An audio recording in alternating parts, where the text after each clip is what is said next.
1984 ഓസ്ട്രിയയിലെ ആംസ്റ്റനിലാണ് കേസിന് ആസ്പദമായ സംഭവം നടക്കുന്നത്. 18 വയസ്സുള്ള എലിസബത്ത് തൻ്റെ അച്ഛനായ ജോസഫ് ഫ്രിറ്റ്സിൽ നിർമ്മിച്ച വീടിനടിയിലെ ഒരു സീക്രട്ട് സെല്ലറിൽ പൂട്ടിയടയ്ക്കപ്പെടുന്നു.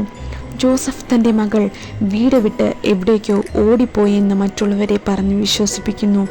അടുത്ത 24 വർഷവും എലിസബത്ത് അവിടെ തടവിലായിരുന്നു. ഈ കാലയളവിൽ ജോസഫിൽ നിന്നും അവൾ 7 കുട്ടികൾക്ക് ജന്മം നൽകുന്നു. അതിലൊരാൾ ജനനത്തിനു പിന്നാലെ മരണപ്പെടുന്നു. 3 കുട്ടികളെ എലിസബത്ത് ഉപേക്ഷിച്ചതാണെന്ന് വരുത്തി തീർത്ത് ജോസഫ് അയാൾക്കും ഭാര്യയ്ക്കുമൊപ്പം വളർത്തുന്നു.